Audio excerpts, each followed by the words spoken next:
Well, following President Biden's joint address to Congress, Republican Senator Tim Scott shared a rebuttal that made headlines. Listen.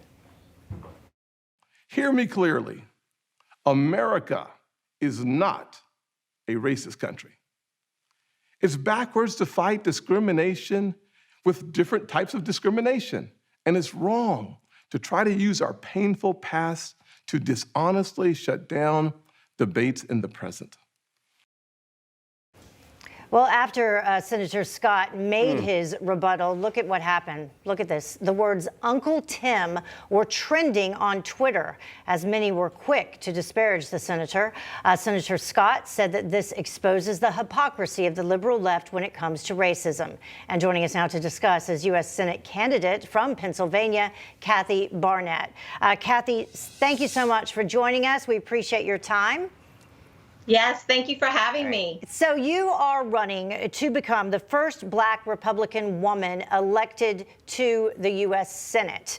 What are your thoughts on how Senator Scott was treated after he presented the rebuttal? Yes, I think it's a very sad moment in our culture. And I think it's a moment that our culture needs to pay acute attention to, that this is the state of who we are. Are we really a nation that is now being ran by bullies, loudmouths, whoever can be the most arrogant and the rudest? Everything that Senator Tim Scott said, I agree, and I believe most Americans believe. This is not, America is not a racist country. Are there racists in this country? Yes. Is America perfect? No. But there is no one running a close second to this country.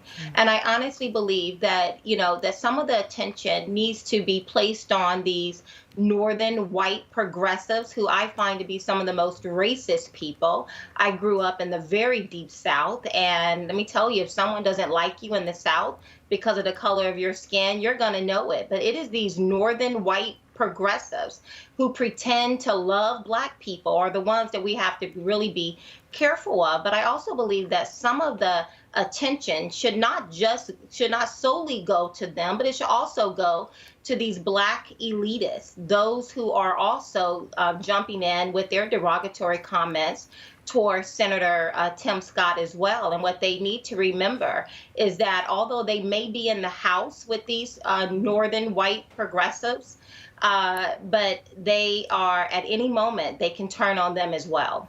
Now, you're African American, but we don't want to suggest that running for Senate there aren't other issues. But this is a driving story, of course, in the news right now, which is why we're talking about it.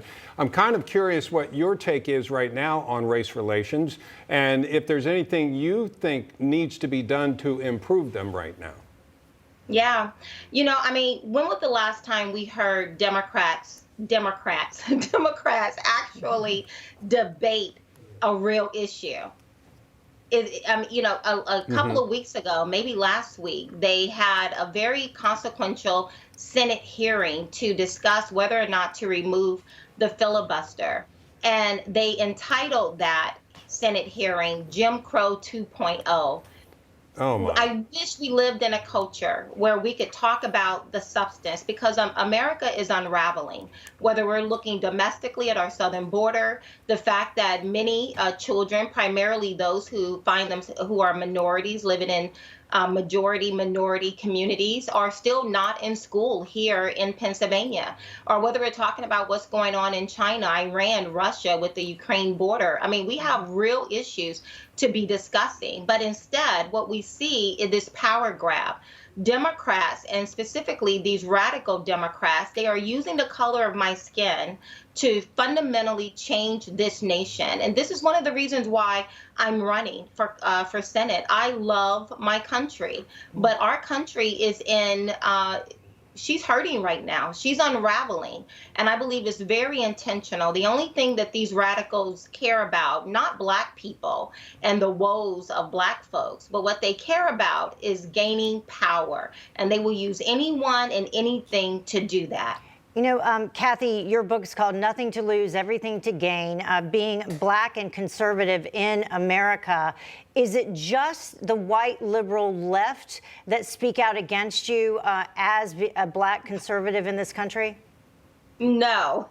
And that's why I started off talking about these Black elitists who believe that just because they're in the House with these Northern progressive, that somehow they're safe.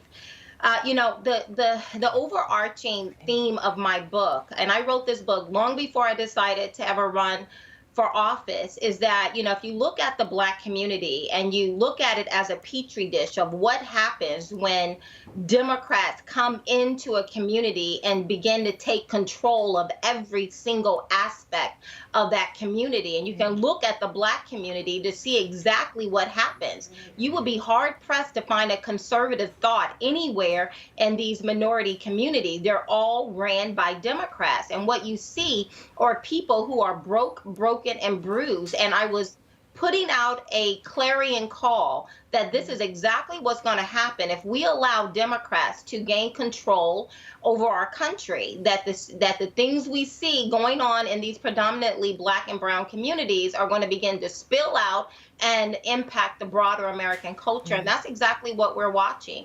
We're watching the unraveling of this country, mayhem, chaos, foolishness all around. And it is what happens when Democrats take control, and they will use anyone, including a very sensitive part of our history as a country. Yeah. Well, Kathy, thank you so much for joining us. You have a great message, and folks can check out your book. Thank you. Thank you so much for having me.